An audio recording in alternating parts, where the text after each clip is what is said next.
well, if he get drafted, I know he's gonna move, and we wasn't married yet. Right. So I didn't know which way my life was going to go.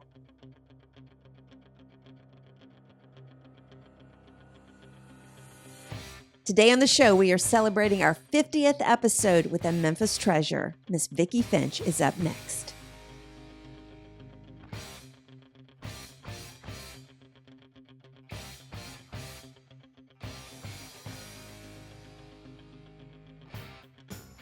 Welcome back to the Fifth Quarter Podcast. I'm your host, Sandy Adams, and this is where we dive deep into the world of sports, talking with retired athletes, current athletes, and everyone that makes up the sports world. So grab your iced tea or your coffee, because I'm from the South. Get ready to be motivated and inspired, because this is where the real stories are told. Today, I'm back on the sideline to celebrate episode number 50. And really, this is a dual episode. It's a fifth quarter and an on the sideline. It is so surreal to believe that Michael and I started this podcast with a small idea back in the spring of 2023. My guest for this special episode is a Memphis treasure, as was her late husband, Coach Larry Finch. Welcome to the show, Vicki Finch. Thank you, Sandy. And it is indeed a pleasure to be on your 50th. I feel so special, and I'm sure Larry would have too. I'm sure. When I was thinking about what to do for the 50th, actually somebody, I forget who it was, suggested you. And I was like, that is a fantastic idea. And I reached out to your son, and he made it happen. And I just think this is a great opportunity to get the wife's perspective. We talk about the retired athletes on here and everything they go through, and they do mention their wives. Russell Copeland and Doc Holliday, they both talked about their wives and, how hard it was on them and things like that. But I really want to hear the wife's perspective of being the wife of a college player, a competitive player in the NBA, and and a high school player at that. And also, what your perspective was, because it's hard on you just as much as it's hard on the player who quits and retires, and so I want to get that insight from you. And Larry had such an illustrious career here in Memphis, and there were so many things that were made up of that career. And so I just think this is a great opportunity. Well, Sandy, it's so much a man can tell you about what we go through. Right. So I am so glad that somebody has finally asked me about what I went through. Yes. Life is funny. You never see. Well, it's an old saying, there's always a great woman behind a great man. That's right. I don't consider myself to be a great woman, but I had to do a lot. I worked just as hard as he did. So I'm glad that somebody want to know what happened. How did I get here? And what did I do to contribute to this situation? So it's a privilege to be able to go and tell people out there, being a coach's wife is not an easy job, but it is a devoted and a loving job. You have to really love that man to do the things that you have to do in order for your marriage to work. So I admire any woman that is a coach's wife. I admire them. And I've met some great ones. There's so much more that goes on. I mean, the husband leaves to go coach the team, and then you're left at home with the kids and having to keep up with the household. And I talked with one, he was a young coach. I think he coaches out in California now. And he talked about how hard it was on his wife, because when he got transferred to his new position, it comes with an immediate family, because you've got the staff and the players and everything. And she didn't have anybody, and he's at the school all day. And she kind of just and they didn't have children yet. And so she was really on her own. And that just gave me a new perspective. And then I was talking with Tamara Hamilton, Rodney Hamilton's wife. And she was talking about, when he goes and moves to a new position, she has to pack up the house. She has to get all that done and move them. and sometimes find the new house and things like that. So I want to start this conversation off with the most important moment. When did you meet Larry Finch for the very first time? Well, believe it or not, life was much simpler at that time. And I met my husband through my cousin. My cousin and and Larry were best friends. Right. And one night, like I said, times have changed because I think I was in junior high school then. And Right. I met Larry when I was playing hide go seek. The kids, the kids in the neighborhood on my street were playing. And, at that time, at night, it got dark. And that's Sure. when we would play different types of games. And he brought Larry over. He was just with Larry, happened to be with uh, um, my cousin that night. And he just came over. And that's when he introduced me to him.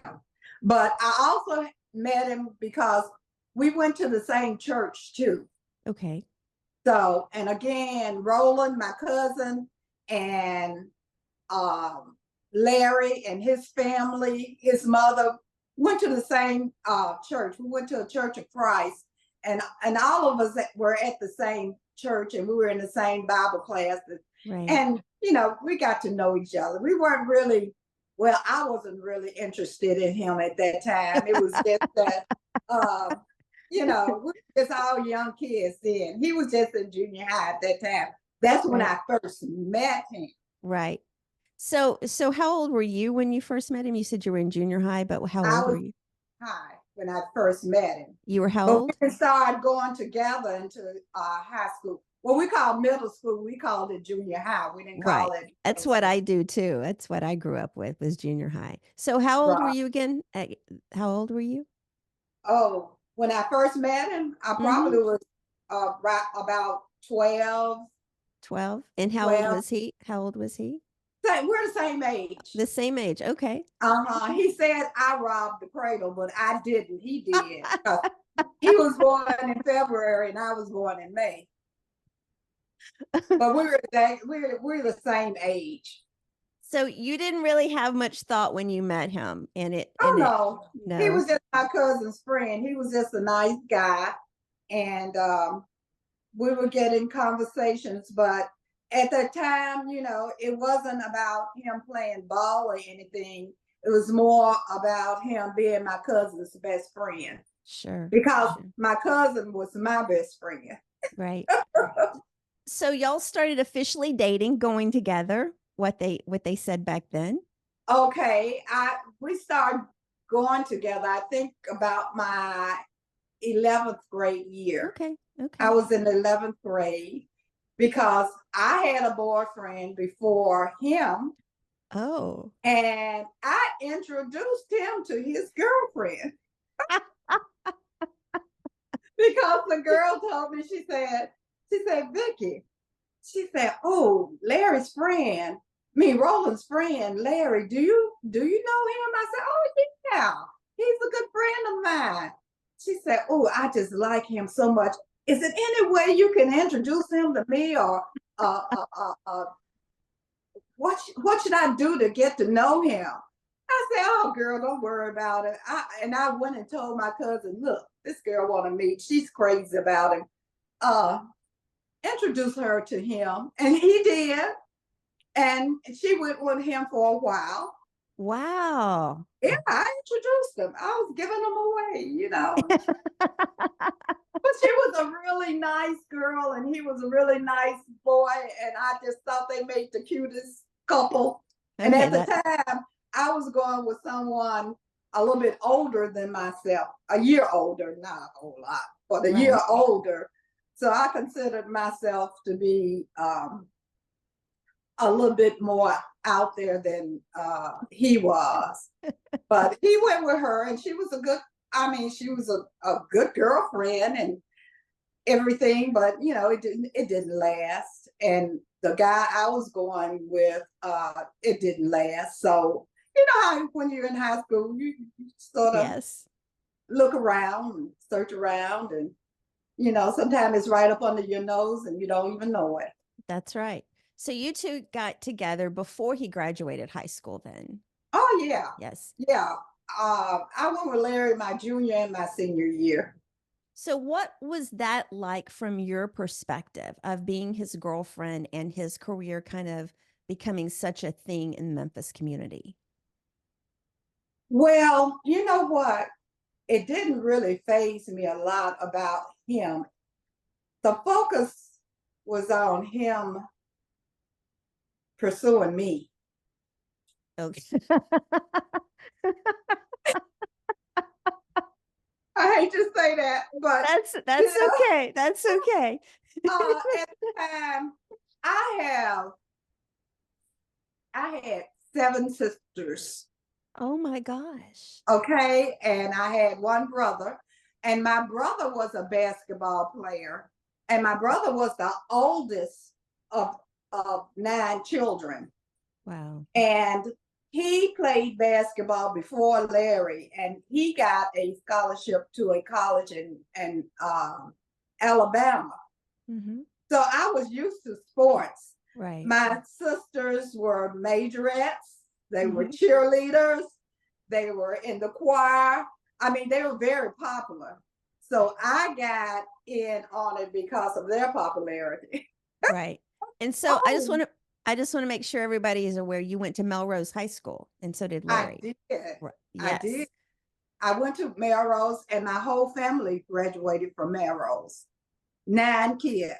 We Wow. all graduated from Melrose. So um, when Larry was playing over at Melrose, I was a cheerleader. Hmm.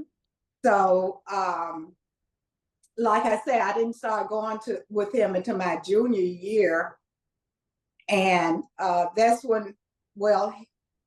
when we got together, Hmm. and it wasn't his popularity and him being known as a star player was not why I liked him.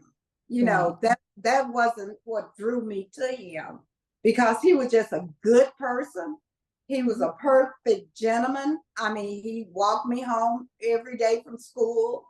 And my daddy was the type that most boys wouldn't come near. You going with Mr. Garfield's daughter? You going over there to see? But Larry had no fear. Larry was like an old soul, and Mhm. that he could talk to anybody. And at that time, you know, teenagers didn't talk to adults. Right. We went their way. We went our way, and we didn't really. But Larry enjoyed talking to my daddy, which I thought was sort of odd. But even my father could see something in him that I didn't even see, because he just liked him right off when he came Right. in, and he said, "Hi, Mr. Stevens, how you doing today?" or "What you doing?" Because my father was always working in the yard, or he was always doing things, and he would just sit and have conversations with them. And dad would always give him an advice and everything. But as far as me being attracted to him because of what he did, I didn't. And I guess at that time, I didn't really realize what direction he Right. was going with. I just thought he was just a cute little bow-legged boy. You know, I was a leg person, and he had some beautiful legs. So that's what attracted me to him. My cousin liked him. I know. I said he got to be a good guy, because my cousin would not let me talk to anybody that wasn't good for me. Right. So you guys both graduated in 1970, right? From Memphis? 1969. 1969. And so that was literally 1 year after Dr. King had been assassinated here in Memphis. Were Yes. were you aware of, I mean, you obviously were aware, but being a teenager is kind of different than being an adult. So, what was the perspective for you going through all of those times here in Memphis? Okay, I'm going to tell you this. I grew up in an all black neighborhood. Right, Okay. Um, we were a close knit community where everybody looked out for everybody. right. Everybody belonged to the no In NAACP. NAACP. Everybody in our community belonged to that. Right, And we were taught to strive for the best, and right, when we went to school, our teachers cared about what we did, and they were in the business of teaching. right, Our parents were in the business of giving us direction, and that if you ever want to succeed, you got to have an education. That's yes, what they taught us. yes. My When mother we as were in well. school, you had to have an education. Whereas my father came off of a farm, and I'm sure he went through a lot. His parents probably went through a lot. But growing up in an all black neighborhood, it was heaven because we didn't have any. I don't remember having any real problems other than people telling us where we can go and where we can't go. Right, It's like getting on the bus and telling us you can't sit here, you got to go to the back of the bus. right, Okay, tell us where we can shop, where we can eat, and where we can't eat, things like that. And our parents instilled in us pride. hmm, This was something that they made us believe in ourselves because they believed in us. right, They wanted you to be better than what they had. They want you to get to where they wanted to go. right. You look at your kids and they took us in, and so therefore they took us to these meetings. I want you to see. I Yeah, want you to see for yourself. I saw Martin Luther King's speech. I was there when he came to Memphis for the garbage man. I was there, right, you know, and the things he said, I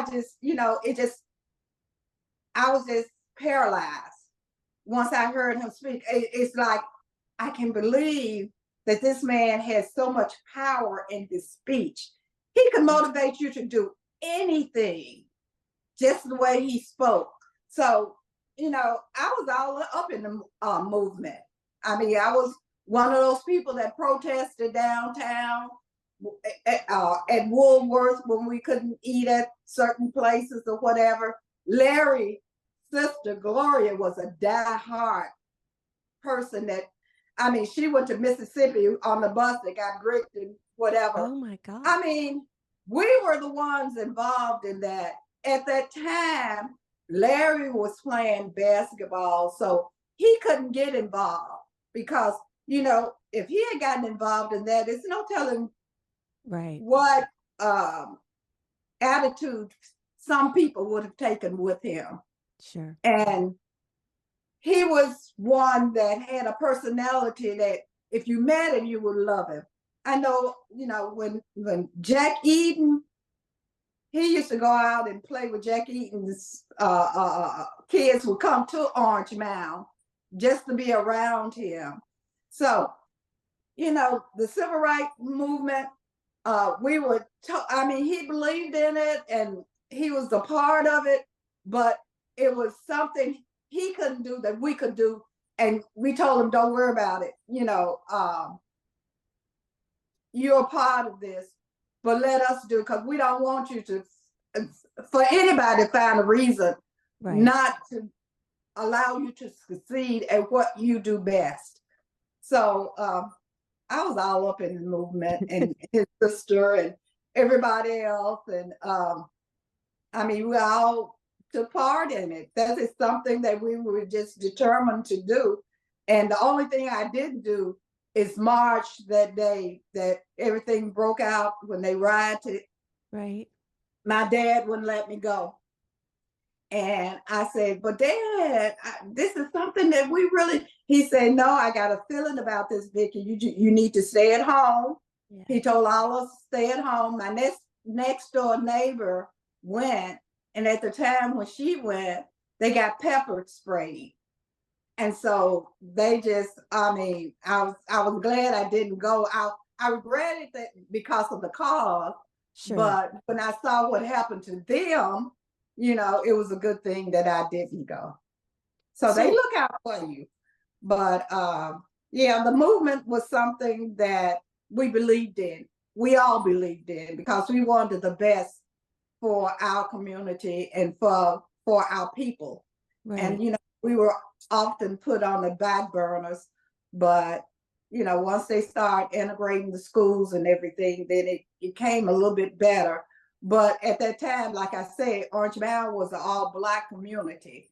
So we stuck together really, really, really close. But we believed in the cause that everybody should have the right to do or to get what, everybody else can get. So this was instilled in us from the beginning. I mean, it was our parents that took us to these meetings. Right. So, and that was, back in those days, communities, I think, were a lot tighter. yes, There was so much more community and family involved in all different kinds of areas where there was such a strong bond in between the people. And today I don't see as many communities that have that strong bond as much as it was back 20, 30, 40 years ago. And even before then. yeah, people get mad at us from Orange Mound sometimes because we take such pride in our community because we know what it took to make a Right. community. Sure. And it wasn't easy, but we had parents that were determined that we got a better life than they did. And we just can appreciate that. And it was a community where people loved each other. Right. It wasn't all about hating or killing or fighting. I mean, I'm not saying we didn't have any fights, but they didn't kill each other. They just Right. fight and got beat up or won the fight. That That's was right. it. But it's not like today. I think if Larry was living today and he saw some of the things that are happening in Orange Mound, I mean, I think he'd probably be the front runner in the movement to try to get that community back where it was because we take pride in that. Right. For some reason, it's not, the community is not being respected like it used to be. My heart hurt so bad when I saw that on the news about the killings at Orange Mound Park. Right. Because this is the park I went to every day when I was young. Right. This is the park, that my whole family, we would go out, in the summertime when school was out, we would go to the park at 8 o'clock and wouldn't come home till 5 o'clock, Right. So we were at the park all day long and here they are killing each other there. It hurts my heart. I don't think Larry could take it he would have to go out because he loved mentoring kids. I want to go back to when you were a junior in high school or when you were going through high school. You talked about education. What was your plan before you before you and Larry got together? What was your plan for the future? Like, where did you see yourself going after high school? When I was in high school, my objective was to get an education because my daddy said I had to, and to have fun. I'm telling the truth. That's okay. About where I was going or what I was going to do. My sisters before me, I had 3 sisters that had gone to Los Angeles Right. after they graduated. So my plan, once I graduated, I had planned to go to Los Angeles with my sisters. I was going to beautiful palm trees. Right. I imagined myself laying out on the beach, and I had it all planned. And then my husband said, "Where you think you going?" This is when we weren't married then, and Larry had gotten a scholarship to the University of Memphis, Hmm. and he said, "Look, Vicky, if I gotta stay here and I'm going to school, you gotta stay here and go to school." I said, "But I want to go to the beach."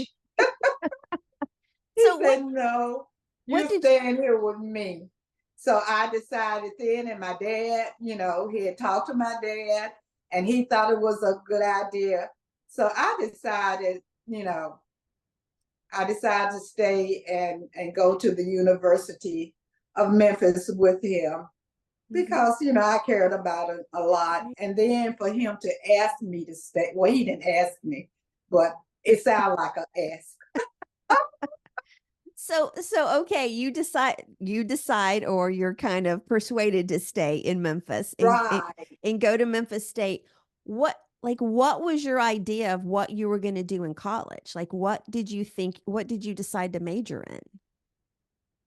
I started off majoring in business, and then I figured out it wasn't for me. Right. And I ended up majoring in physical education and health Okay. because I'm a fun person. I like doing things. I'm the type that I rather be out there running around or hitting the ball or whatever. And Right. health has always been, it has always been interesting to me. So I went into the Lord just blessed me. He just led me because I'm thinking either I'm going into business or I'm going to be a nurse. And then I found out I did not want to be a nurse because every time I saw blood, I almost fainted. So I said, that's not me. In business, I got in there and the classes were boring to me. Yeah, they are. And They so are. I got in health and physical education. I loved all the health courses. I loved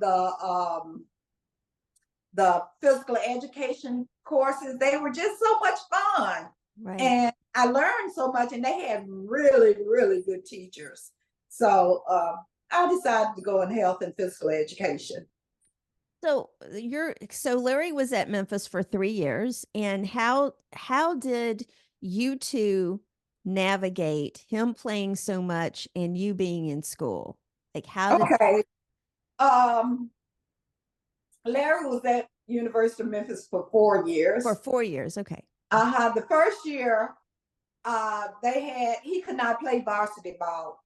It was a rule. It was a rule. They could not play. He had to As be on a the freshman, as a freshman. yeah. So if he had started off with his records when he was a freshman, he would still have records. Nobody would have broken his records because Mhm. Larry was an outstanding player.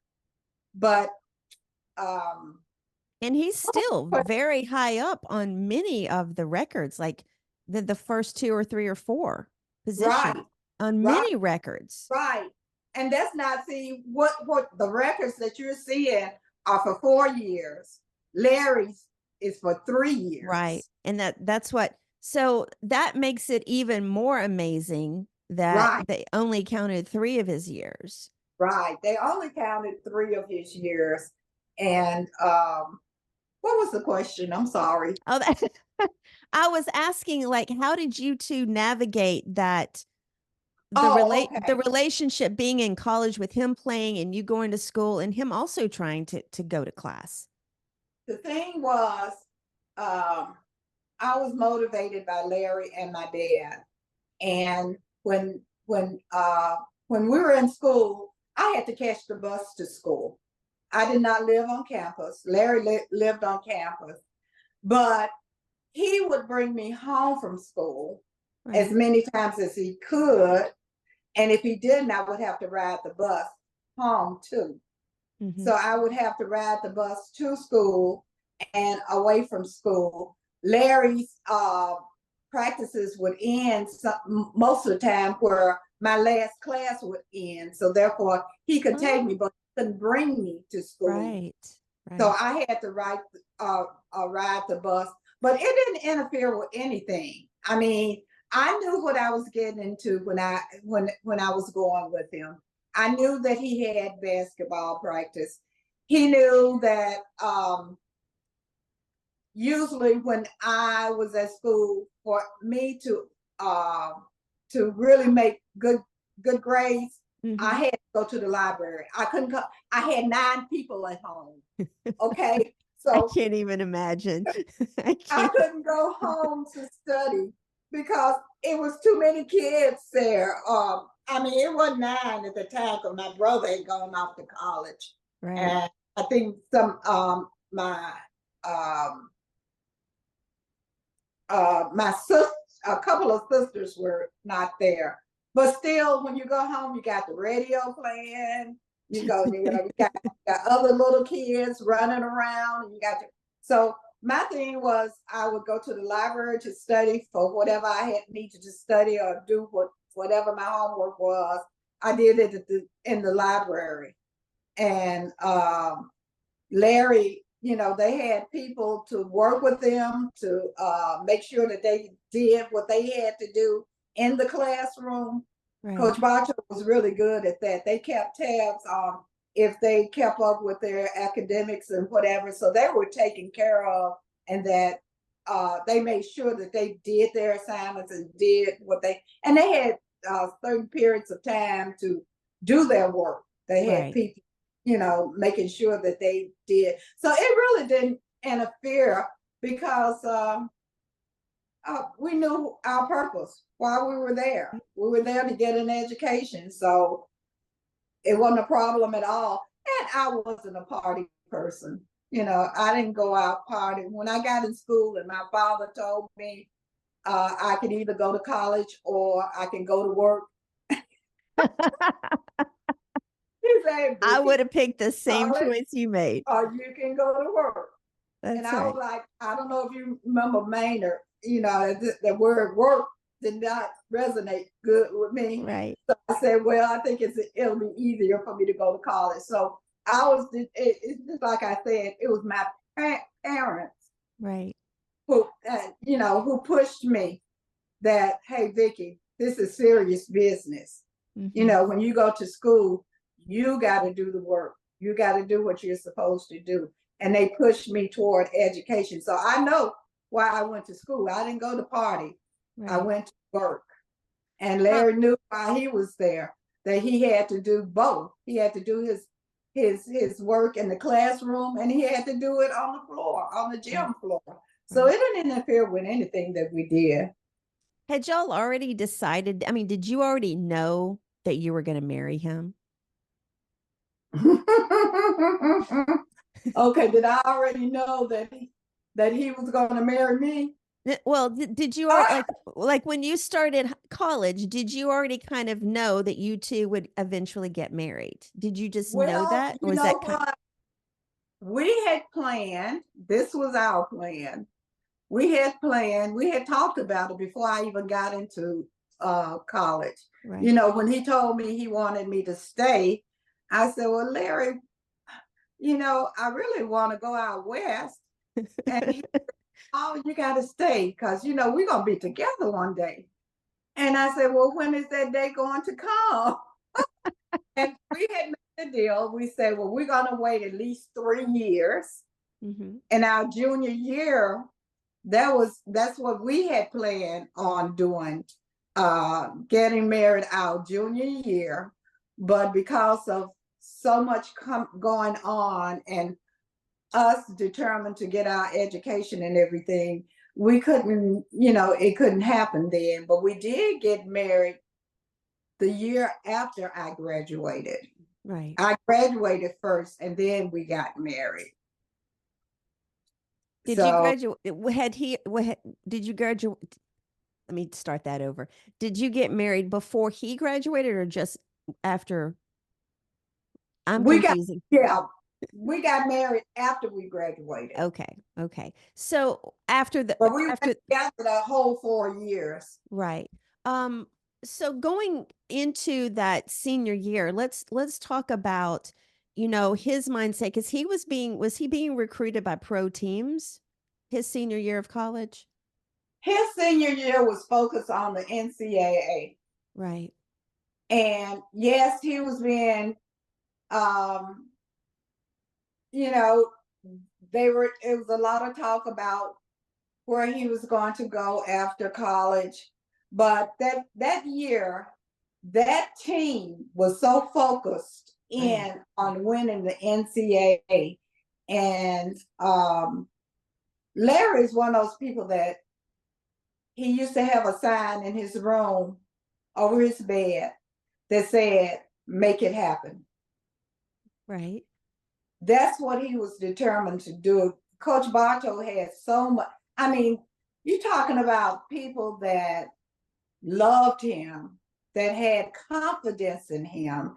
And he and Ronnie Robinson, I mean, they went to Melrose together. So they were the best of friends, and they just wanted to really come in and make a difference. And then you had, Bill Lawry, he was the it was a certain type of chemistry that Right. team had. And I tell anybody, if you can't get along with the people that you're working with, you're not going to be successful. No, You you're got to not. be able to gel, and yes, you're going to have disagreements. I'm not saying that you're not going to have disagreement, but you have to like each other enough that you are focusing in on the same Sure. thing. You got the same objective, and that team really did have. I think they focused in on that. They just wanted to win that tournament. They were just, and then Bill Walter. But anyway, he wanted. They wanted to win that tournament. That's what they was focusing in on. I don't think. Yeah, he was. He was determined to go into the draft and get drafted and everything, but he really wanted the tournament first. And after we won the tournament, then it was more of him and Coach Bartow trying to determine where do we go from here. Sure. So let's talk about that championship game that Memphis ended up losing. So much fun. So much fun. So I've heard other people talk about, games where the result is not what they wanted. They didn't win the game, but they still appreciate like the game itself and how much fun it was. From your perspective, being his girlfriend, being the girlfriend of the main player, the star player, let's go through that night. Like, what was that like for you? What was your perspective on that night? Or was it during the day? I didn't do all my research, so I don't even know if the game was during the day or at night. Well, you know what?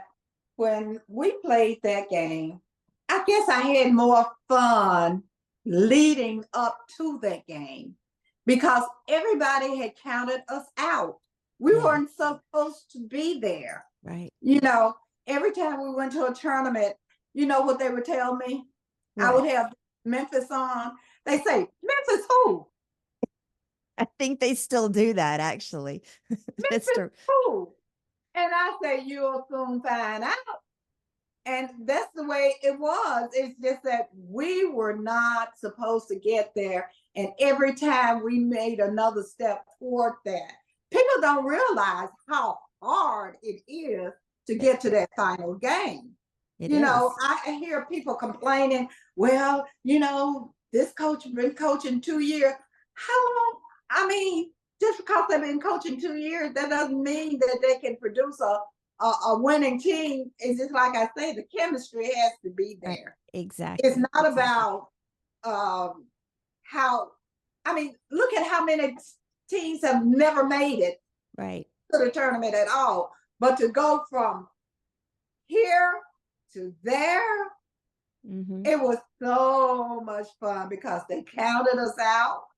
I got to see a lot of things. I mean, I had the opportunity to go to those games. Right. Somebody would drag me along, and I went, and I was at all these games. So it gave me an opportunity to sort of to travel and see what's it's all about, and the atmosphere was just electrifying. Right. You know, that's why I just hope Penny can take me there one more time. We hope so Just too. one more time. But it's just a feeling you will never feel again. And you know, I can see when those kids win, I'm so excited for them. And it's because it's something that very few people accomplish. And you know, I'm like I say, I'm athletic. It's just like the Olympics. I'm just so excited about the Olympics right now because I just love seeing the best get together I do and too. seeing the turnout. And that's the way it was. And we hung tough that first half. At the halftime, it was 39-39. Right. That's tough. It to me when you go into halftime tied, it's almost like you didn't even play the first half. Like I feel like Right, I've expelled all that energy for like nothing. We're back at zero again. right. But, you know, when we came back, from my point of view, Yes, from your point of view. from my point of view, you know, I love Bill Walton. I idolize him. He's a great player and everything. But I just thought he got away with a lot of things that they were calling on us when one of our players touched him. I mean, because our best player fouled out. One of our players were fouling out because they were calling so many fouls on us. Right. So from my point of view, it was too many fouls on us and not enough on them where it was sort of walks. But that's me. That's Sure. because I'm That's Texas State. that's okay. That's okay. But I did have the opportunity to tell the ref that I thought that they. I said, you didn't call him. I saw him at the airport. And I said, you wouldn't call a foul on them on UCLA. We were the only ones getting fouled. And I told him that he saw left. He said, no, I was calling it both ways. And he sent me an article showing where he had called a foul. Okay. He had called a foul, and he showed a picture of him calling a foul on UCLA. So it was funny, but I So tell you, so one of the hardships of being a wife of a player and a coach is when the game doesn't go as the way you planned it, when you lose the game. So for you that night when Memphis loses, how did you feel and how were you there to support Larry with that loss? Because it wasn't just a okay, regular game, you it was a know, championship. when people lose, what you gotta realize is they got there. They got to that final game. That's a Exactly. plus. That's the thing that I think that I felt like, well, it was true. We weren't supposed to be there in the first place. Why Right. were we there? And Larry, yes, he was disappointed. He was very disappointed. And when, you know, after games like that, they don't want to talk. They don't want to talk about the game. They don't want to talk about what happened. They're thinking, what could I have done to make it happen? You Right. know, like I said, he wanted to make things happen. And I think Larry scored like, what did he score? Like 30 something points. I don't know. And Larry Keenan fouled out. He was one of our better players, and I think Ronnie was close to fouling out. And at the time, you know, you couldn't dunk.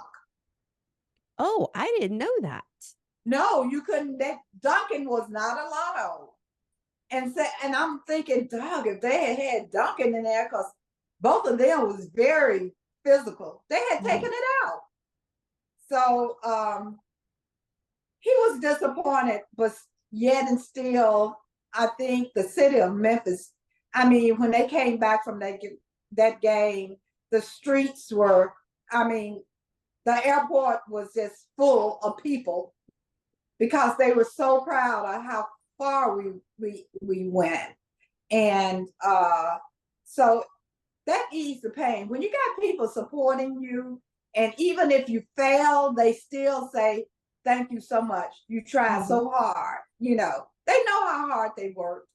So it hurt for a minute, like anything else. When you know, you fail at something, you just pick yourself up and get back on a horse and start riding again. And that's what I think he did. He just got back up and said, okay, where do I go from here?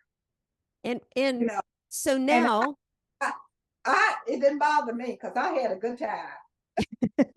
I didn't want them to lose, but still I had a wonderful time, and I was so very proud of that team. So it was no hardship or disappointment.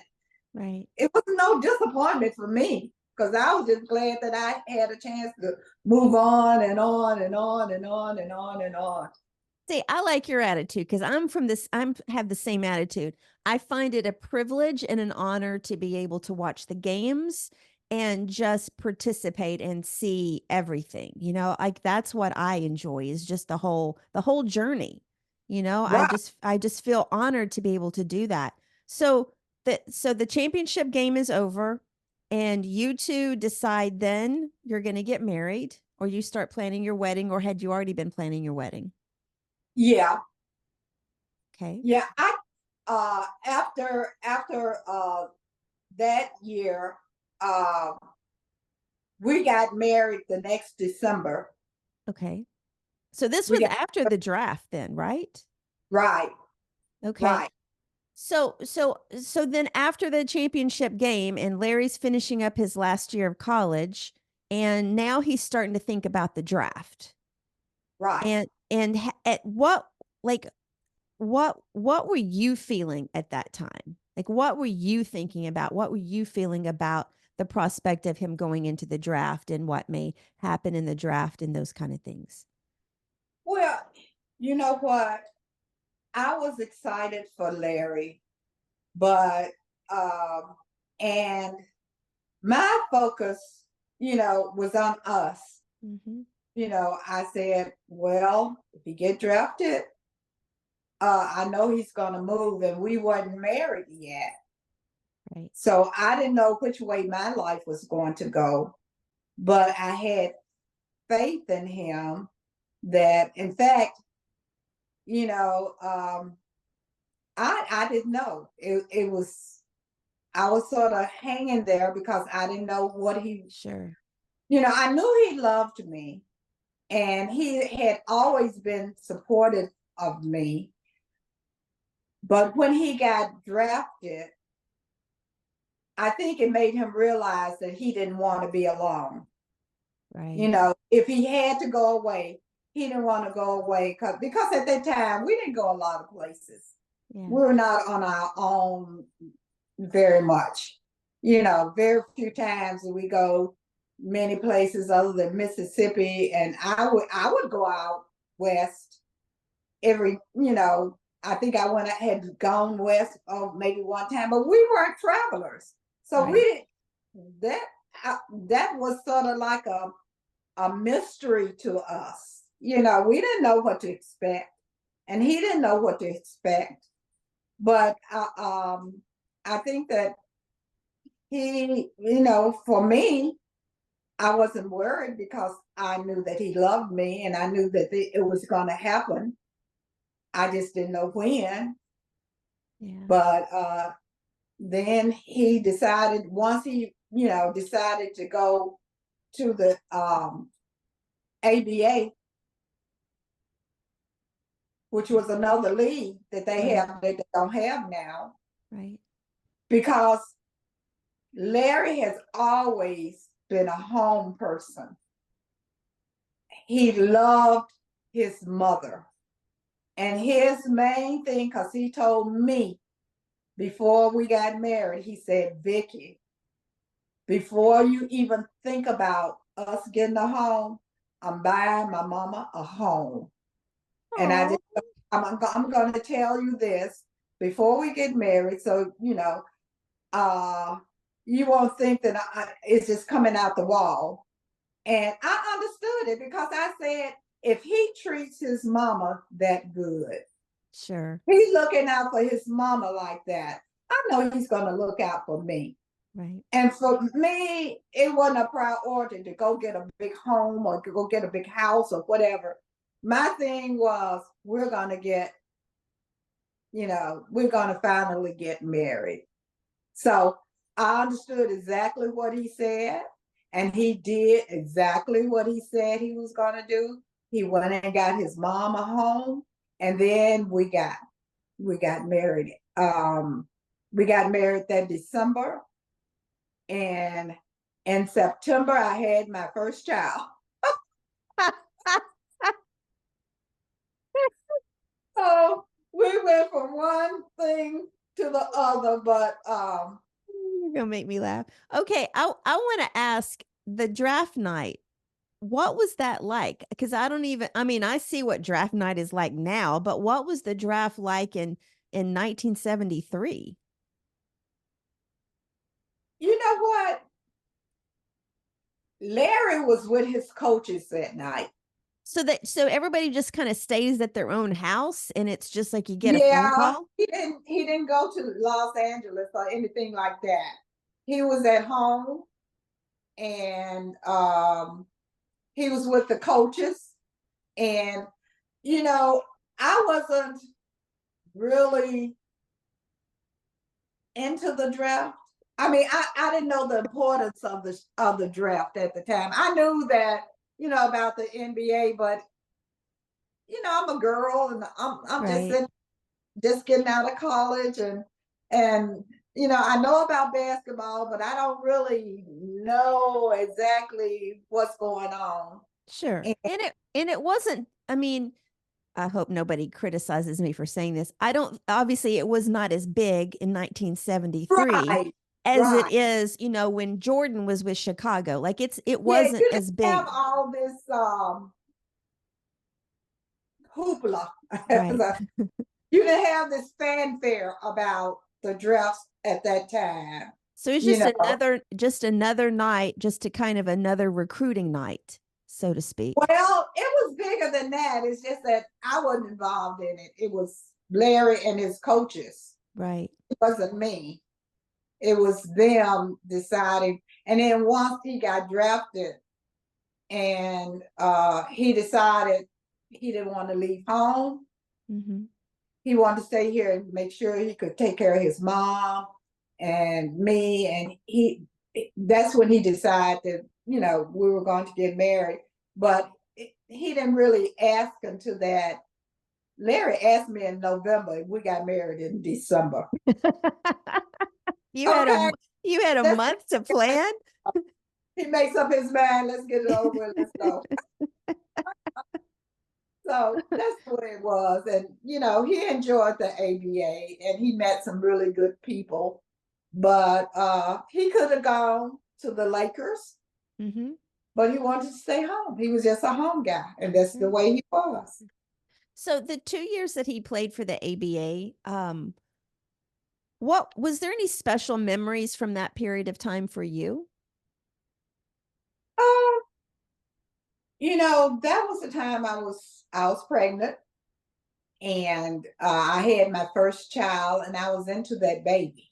I into my kid. And I remember going to the games, and I remember Larry being so excited about Shanae, because my first child was a girl, and some of the basketball players were really, really nice. I remember him having to leave to go out of town to play, which I wasn't used to, other Right. than doing when he was playing with Memphis. I was used to Sure. that. But I thought once you got married, you stay at home. But he had to get up and leave, and thank goodness I had a large family. I had so much support because my mom was there, my dad, Right. sisters, so I was well taken care of, and it was no problem. But it wasn't that big to me. but Sure. it was to him. But you know, the draft wasn't, because I just didn't know how big it was. Right. And you were talking about you were here with your first child and you had the family around you. And if we look at a lot of the coaches' wives now, that if they go to a new city and they've got a baby with them and their husband goes to coach and goes on the road all the time, they're left at home with a baby taking care of everything, and that can be quite lonely. And so it's something really nice that you were able to stay in Memphis and you had all of that family support around you. It had to have been hard though for Larry to leave and not be able to stay and see your child and see you and kind of have that married life, and he had to go on the road. Was he on the road a lot? Yeah, he was on the road a lot, but when you're doing something you love, it's not as bad. And Sure. Larry loved what he was doing, so that him traveling, knowing that I was well taken care of, he was okay. Right. You know, he was okay with that. And I've been in a position where, like, when Larry got his first coaching job with Coach Bartow, Mm-hmm.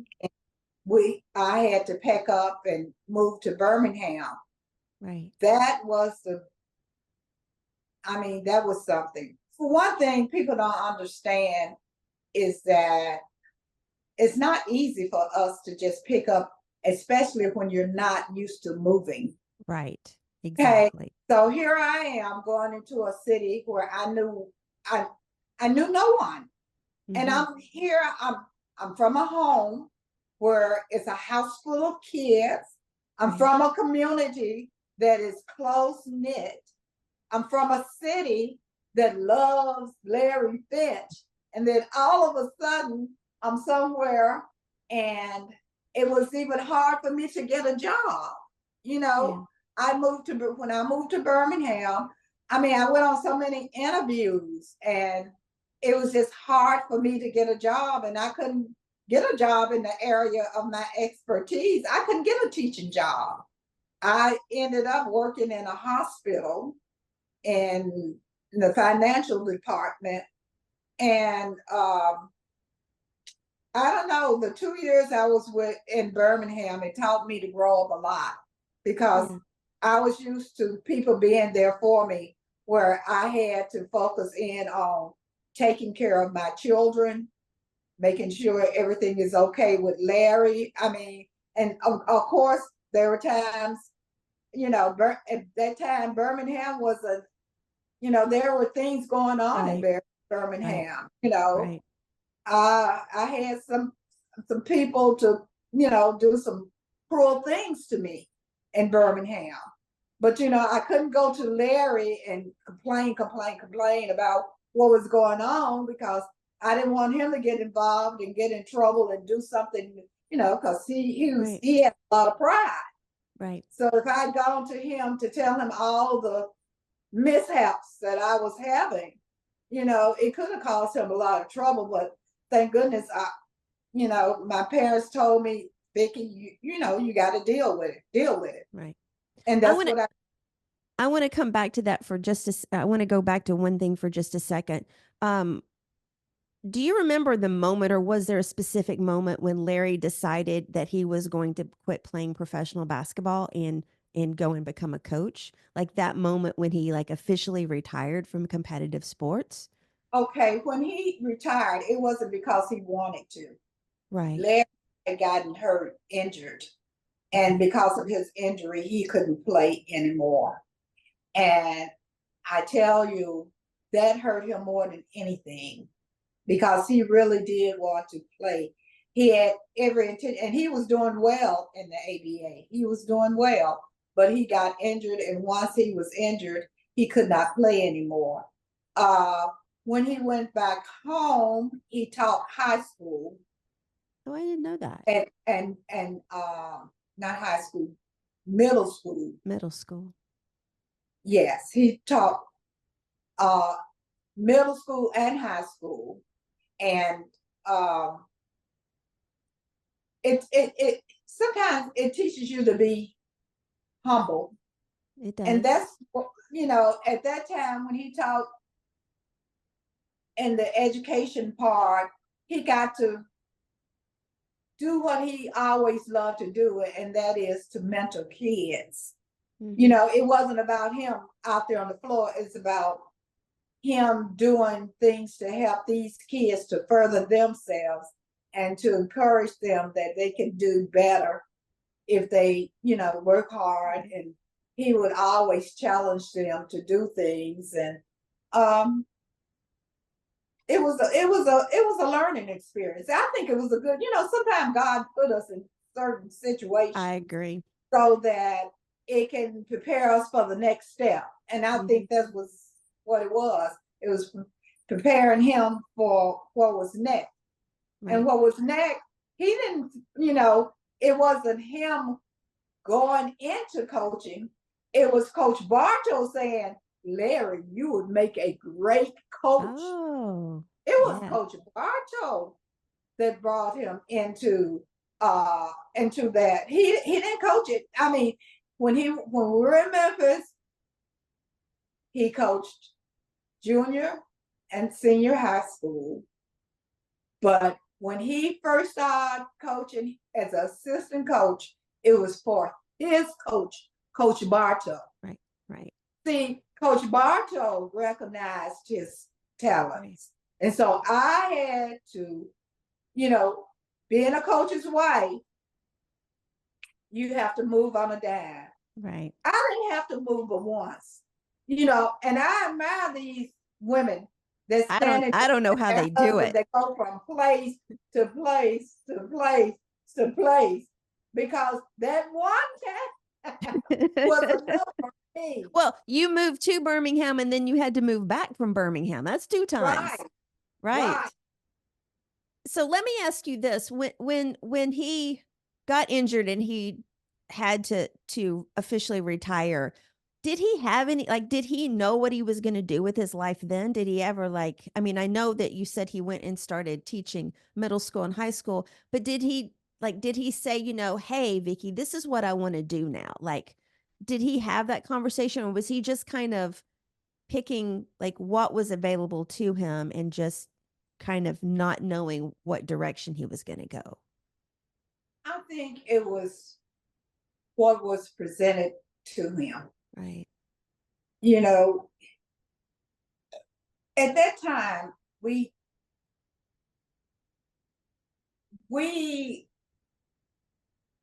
sort of depended on the people around us. We had people looking out for us. And I think even when I got my ideal job, it was because people cared about you. They cared about Larry. They knew that, okay, he's not going to be in the ABA and he's not going to be able to do this. But it's like Coach Bartow say, Larry, this is what you should do. Right. You are good at this. Because he was the coach on the floor when he was playing at the University of Memphis. Right. He was the coach. I mean, he was one of those players that could talk to his coach and the coach would listen. And he did everything the coach wanted him to do. And Larry was he was the type of person that would build winning coaches. You know, he would read books on what coaches did to win, and you know, they had books on how to do this or what to do, and he was always into that. He always wanted to know, how can I get better? What can I do to get better? Right. And that's just the type of person he was. So let's fast forward then back to Birmingham. You're there, you've got 2 kids when you're in Birmingham, or just one? I had 2 kids. Okay, 2 kids.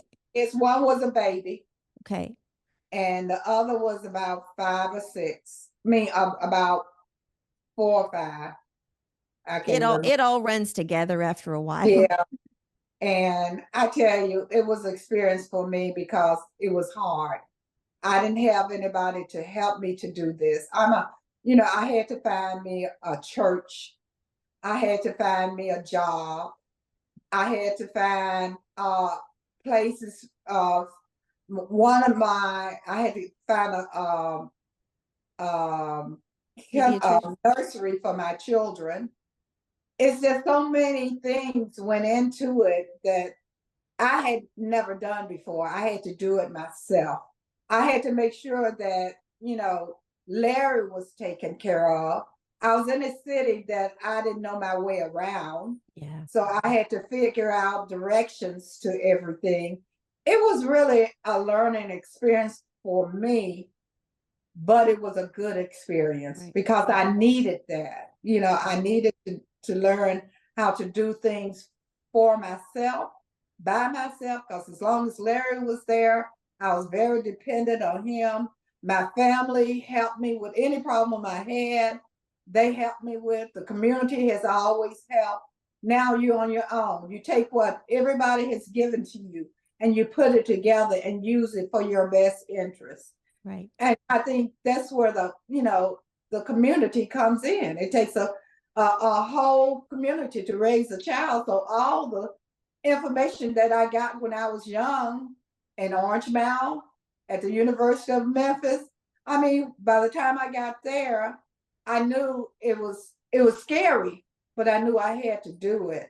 And it was hard work because I had to play all the different hats. But that's what happens when you grow up and you learn, hey, you're not in Kansas anymore. And it wasn't the best of times to be living in Birmingham at that time either. So It was some of yeah, the people were really, I can tell you some experiences you wouldn't believe, but I won't because I don't go there. right. But I had some really difficult times.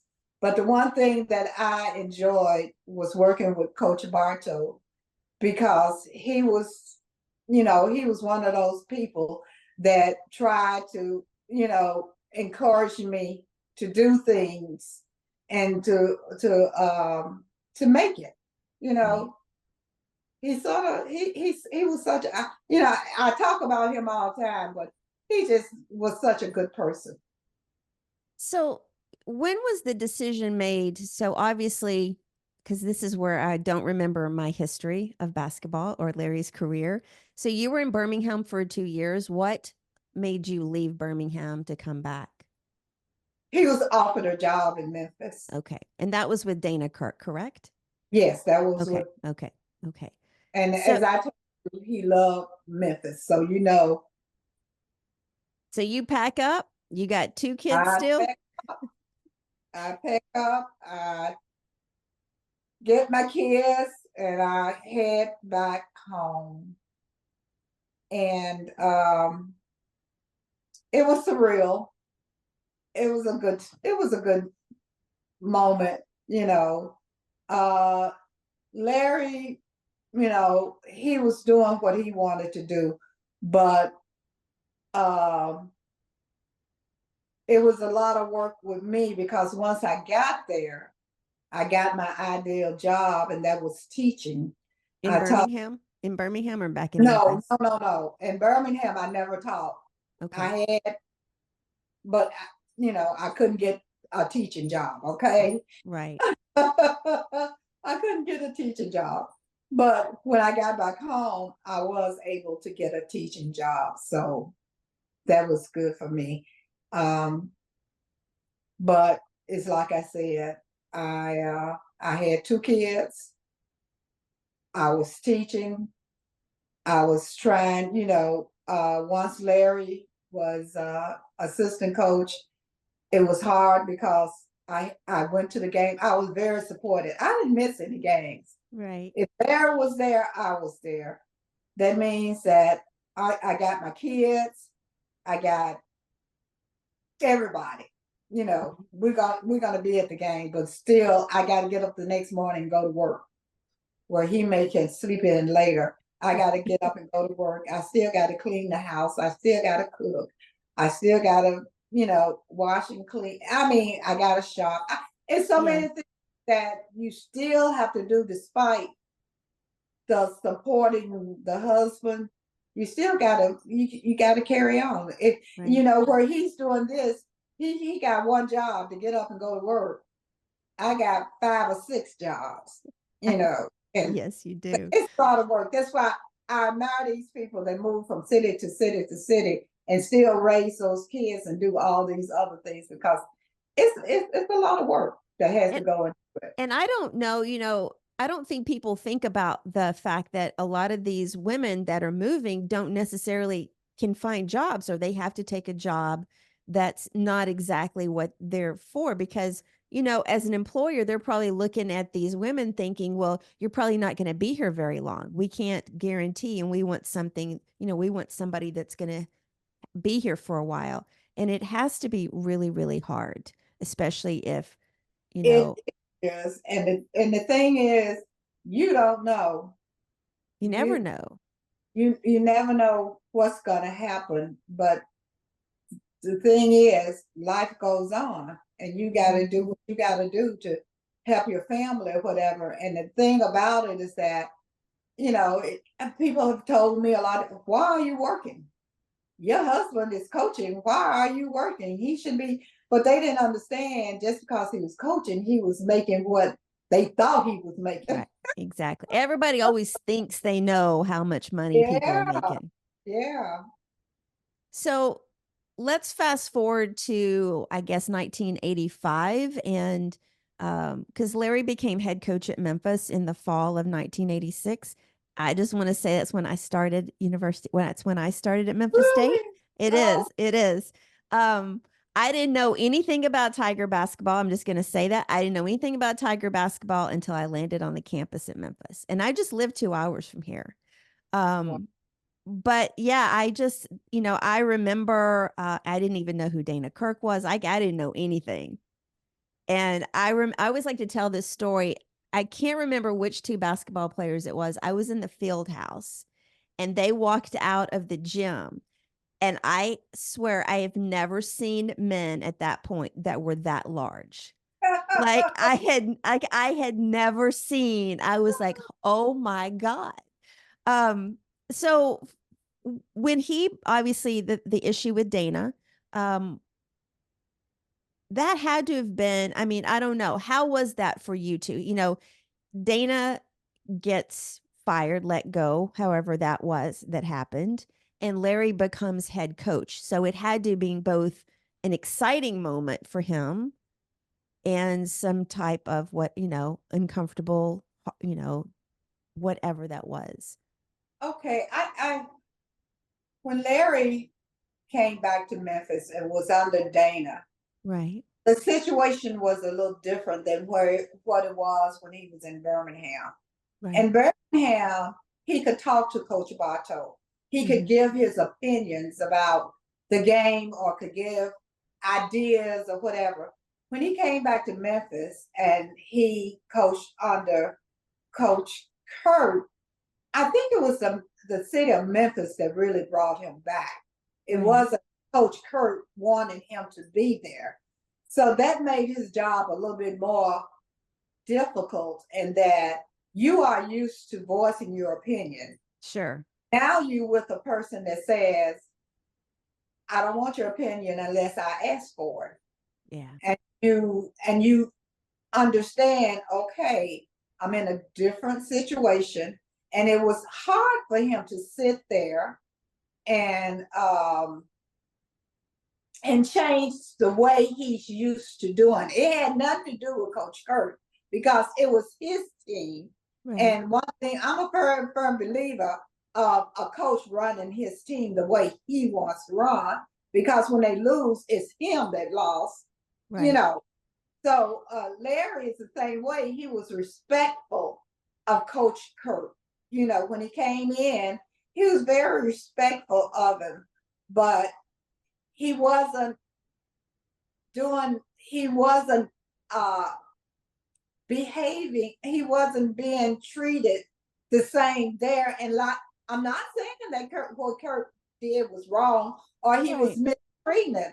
It's Right. just it was a different format for him. A different style of handling a Right. team. Yeah, a And different style. when Larry was with him, he was loyal. Larry is a very, very loyal person. So he did what he supported him. You know, you would never hear him say anything bad about Coach Kirk. He wasn't going to do it because he believed that, okay, this is my employer. I got to respect him. Because Right. when I'm in a position that, when I'm on that floor coaching those boys, I want them to respect me. Sure. So if you see assistant coach disrespecting their coach, what are the kids gonna think? Exactly. Exactly. And So that's he and that's the out way there, in any right. situation. He gave him his he did the best. He did what he wanted him to do. He wanted him to go out and recruit. He recruited.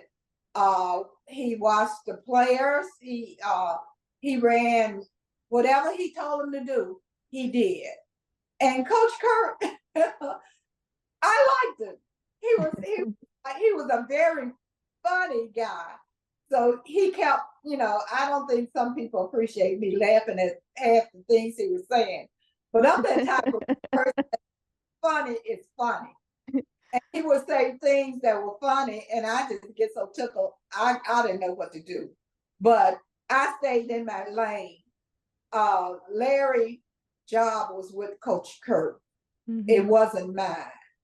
Right. And I let him do his job. I didn't complain. I didn't even give him an advice. Larry, you should do.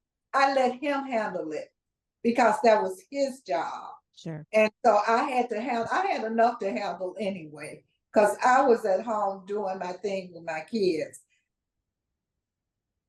You know, So it when Larry was with Coach Kirk, all I can say is that he's a loyal man, and he was right. loyal to Coach Kirk.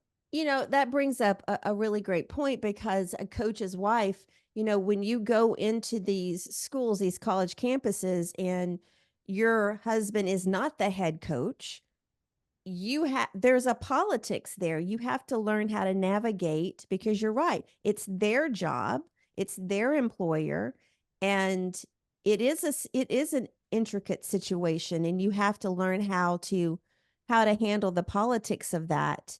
And every school is different. Right, Right. right. And I look at the wives. I mean, everybody do things differently, but it was a situation where my husband was the first black coach, Mhm. um, head coach there. I think they had another black coach there before Larry that was assistant coach, but I don't know if it was before Coach Kurt. It was after Coach Kurt. Yeah, Bertie Sales. He was the first Right. black coach there. He was an assistant coach, So Larry wasn't the first black coach there. He was the first black head coach there, Right. Right. you know. So when you come into a situation and you're in the minority and you come from a city that has had so much disgruntled things happening, you got a little bit of opposition, you Right. know. Luckily, the city of Memphis supported him at that time. Mhm. You know, they supported him. But Larry knew that in order for me to succeed, and plus he had Coach Bartow constantly giving him advice on Right. what to do, what not to do. He would get Right. upset with Coach Kirk about something. He wouldn't come to me. He called Coach Bartow. So I don't know, but he was loyal to him, and I didn't have anything against him. He was doing things his way, and I figure, you make enough mistakes, they'll catch up with you sooner or later. And Sure. it happened that it caught up with him a little bit sooner than later. Okay, so Larry becomes head coach at Memphis State, now the University of Memphis. What, like those years, can you name like one or two of your favorite moments of those years when he was head coach at Memphis?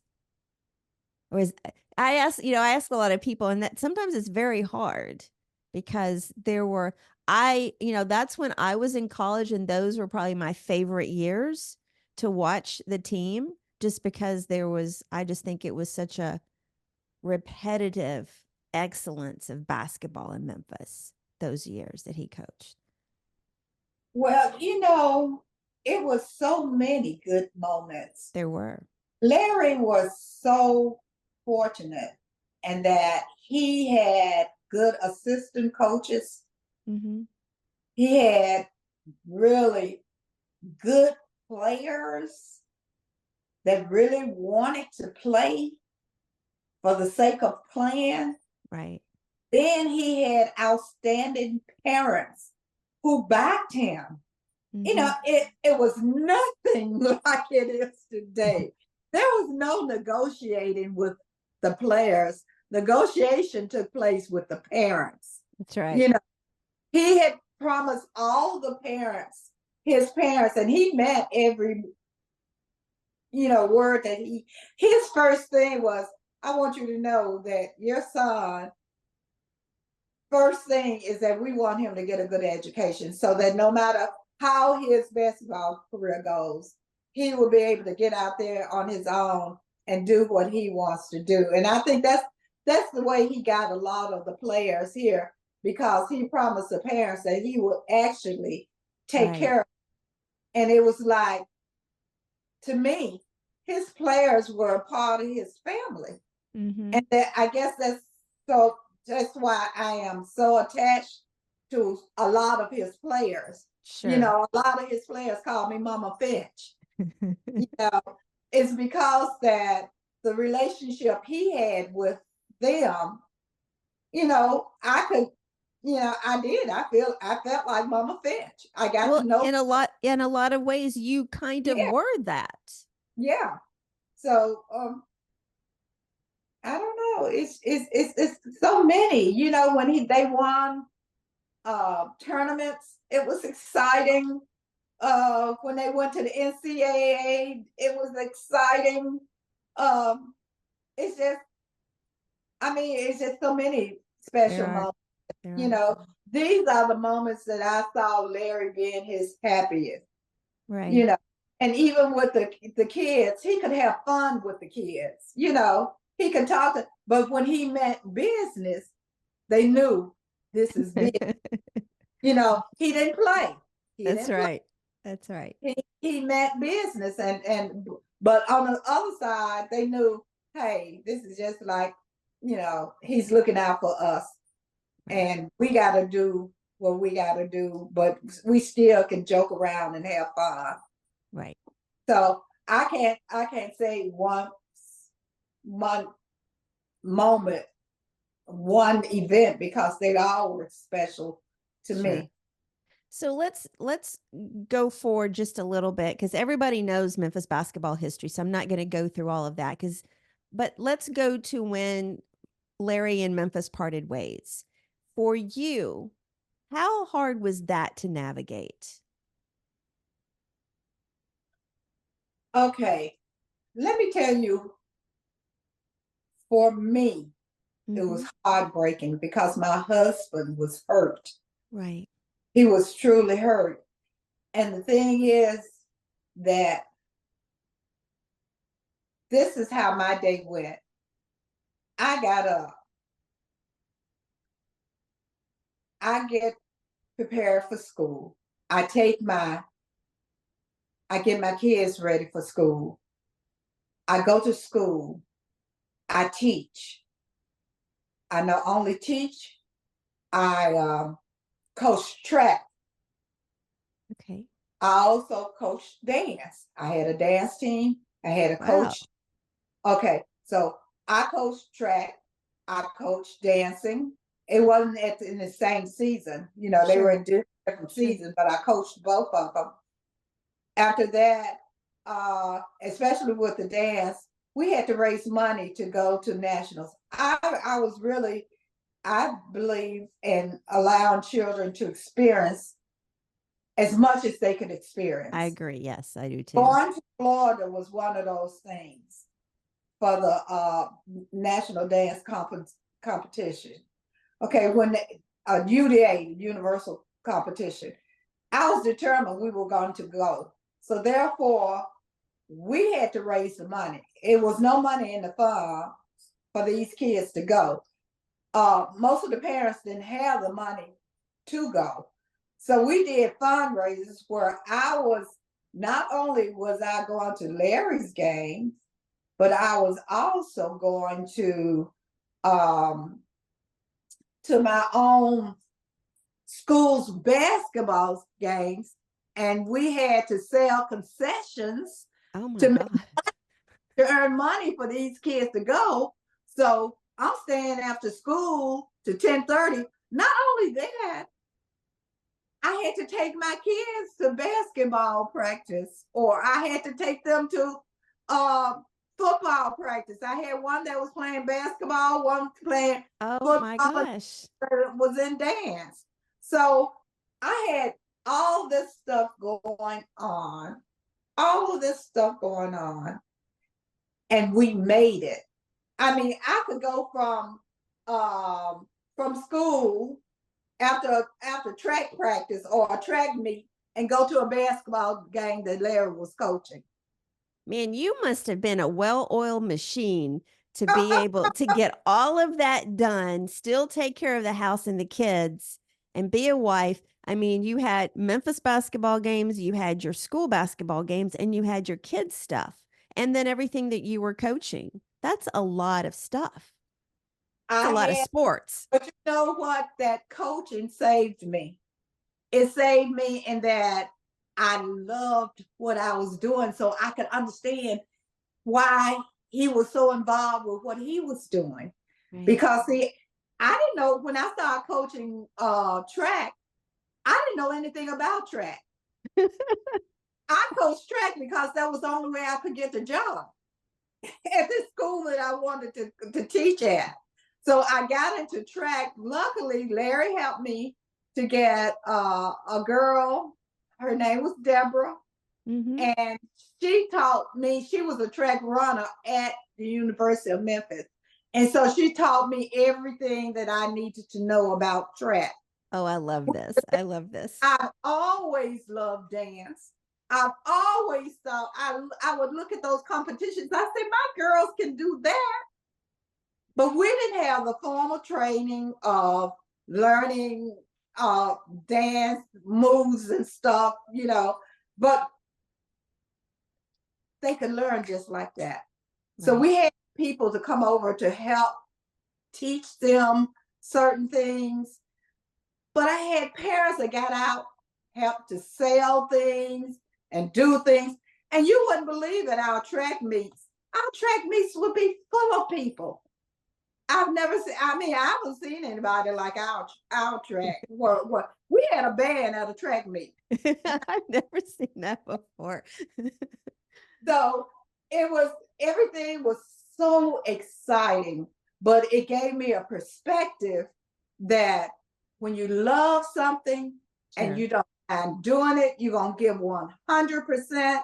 And it doesn't matter how much work you have to put into it. Because, you know, a lot of times I would have to take kids home from track practice too. Right, right. Because parents couldn't pick them up. So I'm looking at all these different things. And all of a sudden, my husband had one bad year, not 2 or 3. He has one bad year. And then all of a sudden, here people start to talk. And you know what upset me the most is that it overflowed into the schools where I taught, where my children was, you know, and people would make little ugly remarks to my, you know how we are, mother hens. And kids are mean, adults are mean. But when you start messing with my children, it's a horse of a different color. So that was the thing that that I didn't, you know, that upset me the most is that when he started having trouble, he wasn't, you know, to me, he could have came out of it. But when people are telling you you're this or that, that's why I hate social media. Right. You know, here these kids are working just as hard, but they having a hard time. But you got people out there that are really putting them down, saying negative things in the newspaper. Right. That's when they used to talk about you in the newspaper. Uh, if they're talking about you in the newspaper and you're getting criticized, and then my kids are getting criticized, and my husband is getting criticized, that hurt. You know, here I've devoted my life to Memphis. You know, I went from Memphis to Birmingham, but I came back to Memphis. Right. You know, Larry supported Memphis as a high school player, Mm-hmm. as a college player, as an assistant coach, and as a coach. And Right. he has won, and it wasn't terrible. The season Mm-mm. wasn't terrible, It but wasn't. it wasn't up to what they wanted to be. Mm-hmm. So therefore, it was a stressful time for me because I wasn't used to my husband putting his head down for anything Right. because he was such a fighter. You know, it's just like I told you, he always believed that he could make it happen, and he was working so hard to get these kids motivated to play well and what. But there are so many elements sort of bringing the kids down, So and much noise. So much noise. it was too much. It Right. was too much. But I think the best thing that happened was really what most people probably would have thought was a something that wasn't so good is that my daughter got pregnant that year. She Well, got that's pregnant, wasn't married. She was in college, but she got pregnant that year. And when all of this was on TV, my daughter was giving birth to my grandchild. so it kept him distracted.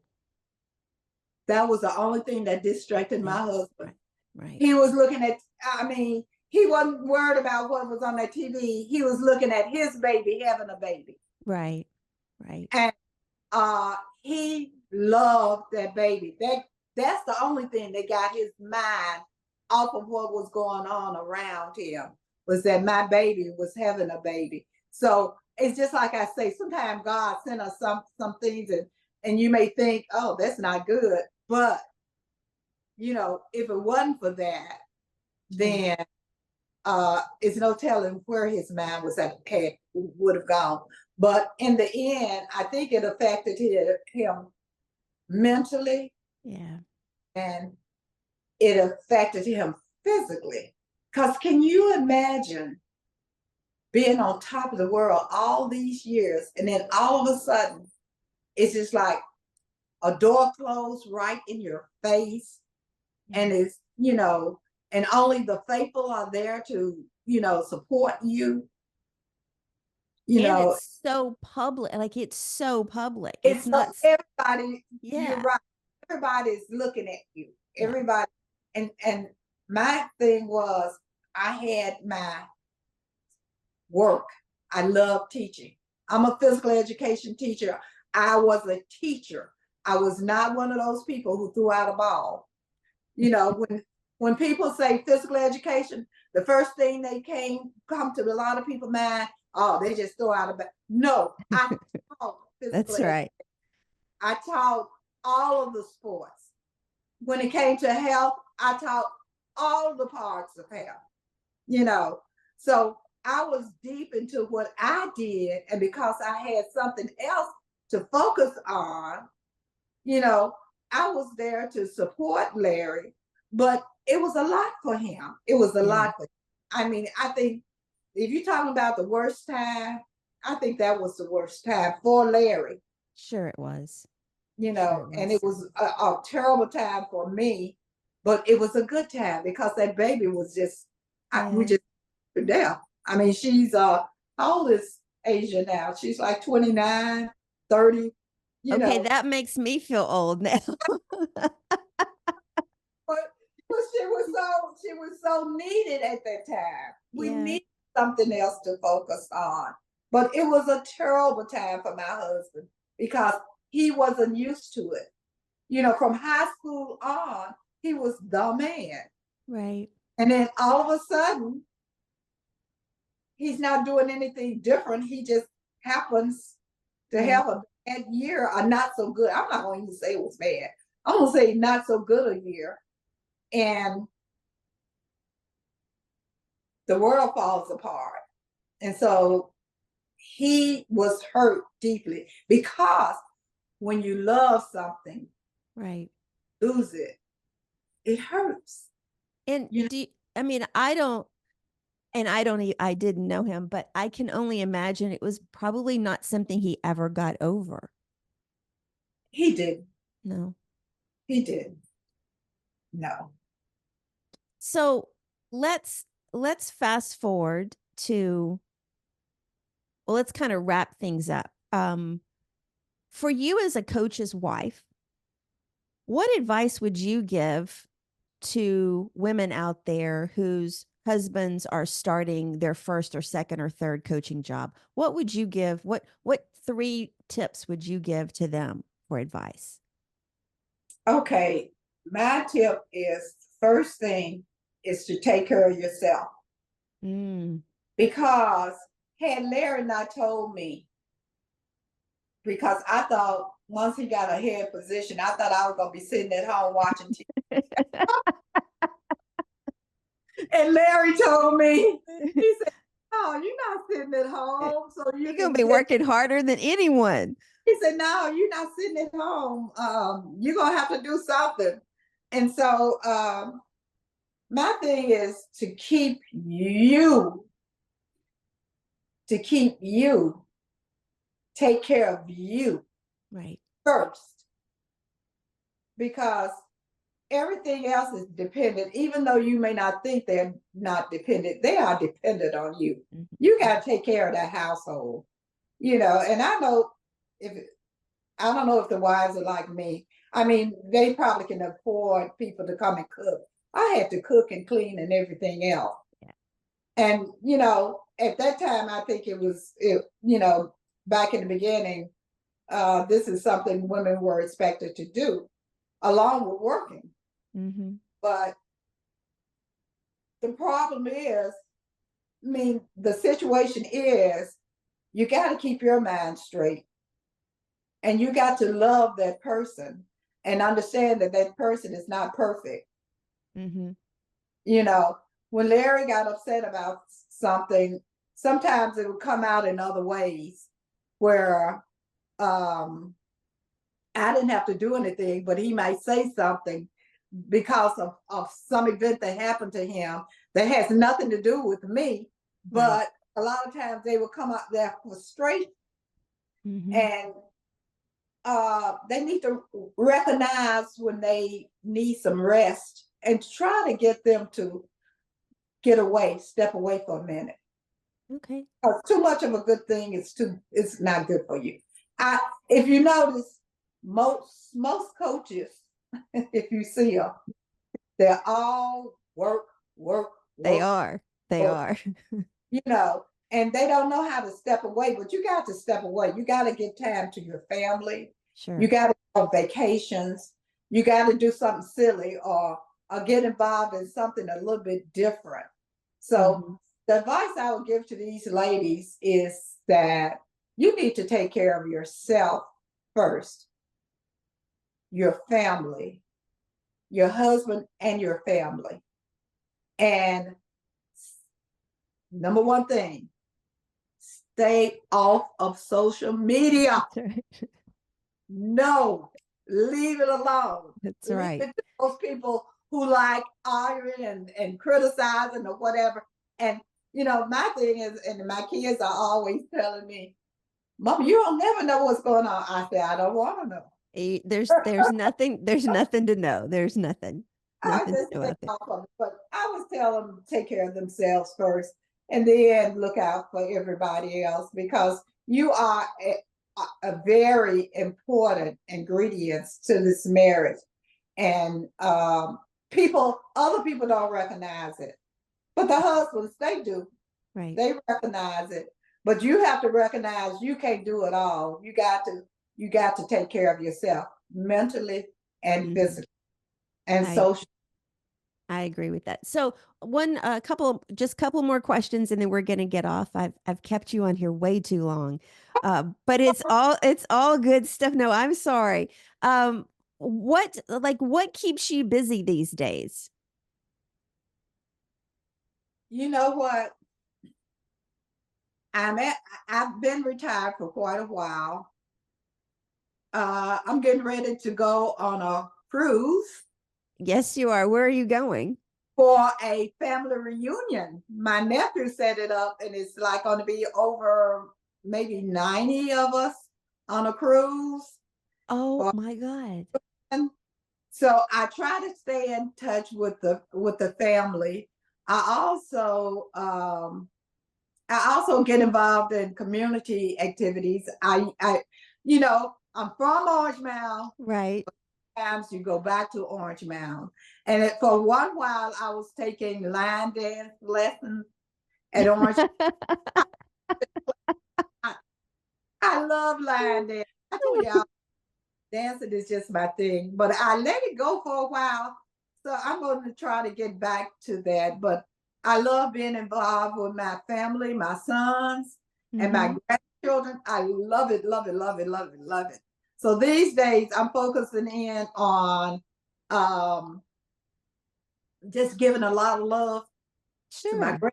grandchildren and to my family, and trying to get involved in community and just being happy. And we see you occasionally at Memphis basketball games. I love it. Penny Hardaway, I love Penny. And then to add Andre Turner, oh, I'm in I heaven. kn I know. So I've already interviewed Andre. I interviewed him last fall. Like the first few episodes, it was like the Melrose Alumni Association on here. Like every single person had gone to Melrose. But yeah, I got to interview Andre. That was pretty. He's a pretty funny guy. He really is. Okay. He is. So last question. If you could go back and talk to a 9-year-old Larry, what advice would you tell him?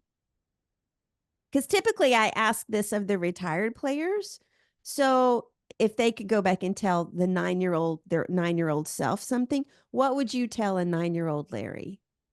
I think I would tell him to take better care of himself. Mm, You know, Larry is a people pleaser. You know, he wanted to do good. And in the process, um, he got away from taking care of himself and to enjoy the moment. right. You know, he does a lot of things, but with most and you'll see this in most coaches, they can win a game and he will come home and start preparing for the next game. They will.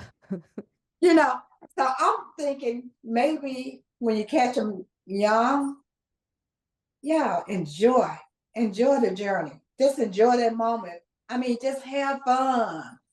You know, relax. After the season is over, give yourself at least a week, 2 weeks. Hmm. You know, Yeah. just to be you.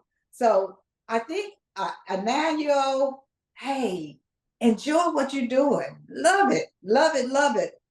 But take care of yourself and savor Hmm. all of this so you have memories on how you made it to where you are. Because he's Because, so much a part of Memphis history. Like he's so much a Mhm. part of that. So I'm going to ask you that question. What would you go back and tell a 9-year-old Vicky? You know, I am such a weird person. I think you're a pretty fun person, actually. I I'm wish I'd known you back in high school. so much fun. But I would tell myself probably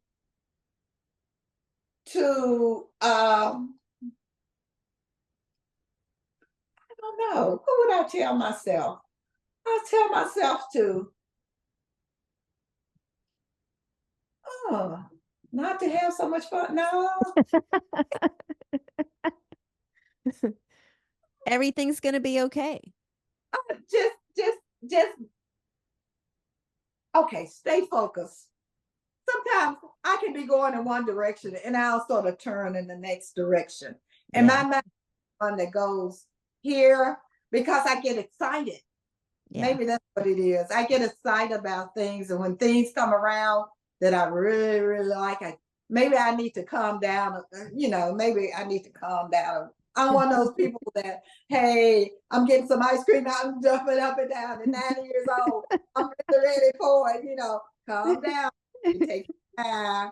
So I think it probably would be for me to sort of chill out a little bit and don't get so excited about, and don't try to please so many people. Right. I'm Right. sort of like Larry. I've always tried to make people, I try to do things to have people to like me. And it's not necessary. I know that now.